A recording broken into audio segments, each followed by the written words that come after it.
देश के प्रधानमंत्री नरेंद्र मोदी जो कहते हैं वो करके दिखाते भी हैं और ऐसे में 2 अप्रैल राजनीति के तौर पे एक महत्वपूर्ण दिन साबित होने जा रहा है। मोदी सरकार आज सदन में वक्फ संशोधन विधेयक लेके आई है और इसे लेके राजनीति भी चरम पर है। हालांकि इसे लेके एनडीए पक्ष जरूर आशान्वित है कि वो बिल पास करा लेगी, लेकिन विरोधी दल इसका जमकर विरोध कर रहे हैं। लेकिन बीजेपी ने अपनी मंशा को साफ कर दिया है। इसे लेकर बीजेपी के विधायक और कांग्रेस के पूर्व प्रदेश अध्यक्ष ने क्या कहा वो सुने। देखिए, सीधी बात है ना कि अगर हमें कुछ चाहिए तो हम डिमांड करेंगे, ये हमको करना होगा। तो मुस्लिम संगठनों ने कोई डिमांड किया हो कि हाँ ये कमी है। आप कहते हैं कि 2013 में कानून आया, 2013 के कानून में सभी लोग शामिल थे, भारतीय जनता पार्टी के लोग भी लाने में शामिल थे। तो जब 2013 में संशोधन हो गया, सारी चीज़ें हो गई है, बिल आ गया, तो आप फिर क्यों 2025 में करना चाहते हैं? सिर्फ और सिर्फ देखिए, नीति बनाना अलग बात है, नीयत में खोट होना अलग बात है। तो नीयत इनकी है कि झगड़ा फसाद बढ़ाया जाए, मूल मुद्दों से ध्यान भटकाया जाए, भ्रष्टाचार, महंगाई, बेरोजगारी, इन सारी चीज़ों से ध्यान भटकाने का इनका इरादा है, इसलिए इस तरह की कवायद करते हैं। लेकिन संख्या बल के हिसाब से देखा जाए तो बीजेपी तो इसे पास करा लेगी, फिर कांग्रेस आगे क्या करेगी? नहीं, ये सही है कि भारतीय जनता पार्टी लगातार इस तरह के संशोधनों को ला करके जो बाबा साहब अम्बेडकर का दिया हुआ संविधान है उसको छिन भिन करना चाहती है, जो हम होने नहीं देंगे। ठीक है, आज आप कर लेंगे, कल हम सड़क पे जाएंगे, सड़क से सरकार तक आएंगे, फिर उन चीज़ों को रद्द करेंगे। देखिए, वक्फ संशोधन बिल लोकसभा में आज पेश हुआ है और लोकसभा में भी पास होगा, कल राज्यसभा में पेश होगा।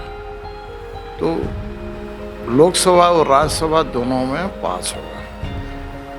राष्ट्र हित में वक्फ बिल लाना जरूरी था।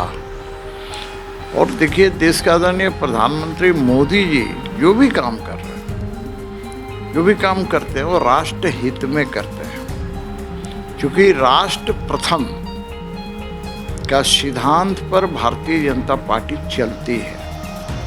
और इसीलिए मैं कह रहा हूँ कि वक्फ बिल दोनों जगह पास होगा और राष्ट्रवादी दल उसका समर्थन करेंगे और राष्ट्र विरोधी दल उसका विरोध करेंगे। जिनको तुष्टीकरण करना है, मुस्लिम तुष्टीकरण करना है, वैसे लोग उसका विरोध कर रहे हैं, कर भी रहे हैं। तो मैं यही कहूँगा कि उन्हें राष्ट्र से कोई लेना देना नहीं, उन्हें सत्ता चाहिए। सत्ता ही सर्वोपरि है हमारे विपक्षियों को, लेकिन ये सत्ता की भूख राष्ट्र को नुकसान कर रही है।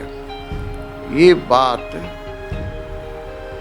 भारत की जनता को समझना चाहिए। और वैसे लोगों को, क्योंकि लोकतंत्र में चुनाव बड़ा महत्वपूर्ण स्थान रखता है, तो ऐसी स्थिति में जात पात भेद छोड़कर उन विपक्षियों को धूल चटाना चाहिए। देखिए, वक्फ बोर्ड का राष्ट्रीय जनता दल ने पुरजोर विरोध किया है, क्योंकि वक्फ बोर्ड जो है ये सरकार की संपत्ति नहीं है और सरकार का इस पर दखल देना कहीं से वाजिब नहीं है। निश्चित तौर पर ये बिल्कुल असंवैधानिक है और सरकार इसे मुस्लिम समाज को खास करके माहौल और भय पैदा करने का कोशिश कर रही है।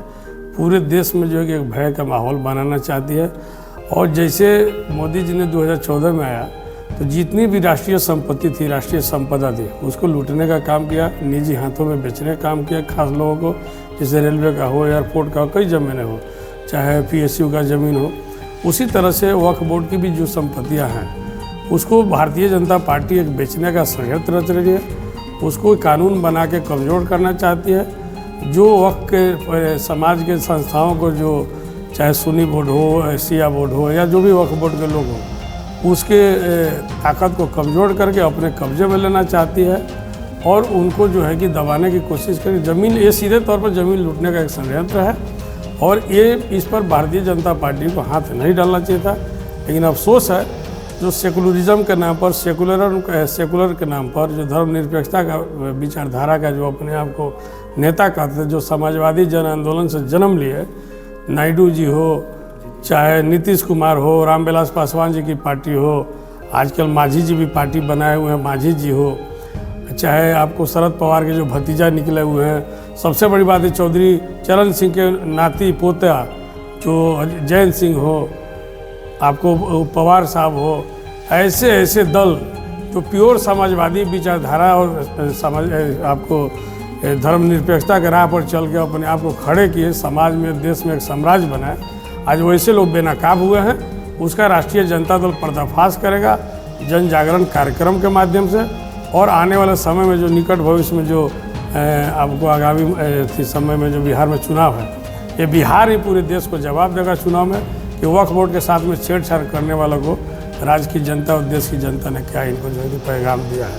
आंकड़ों को देखें तो लोकसभा और राज्यसभा में एनडीए की बहुमत है और उम्मीद है कि ये बिल आसानी से दोनों सदनों में पास हो जाएगा।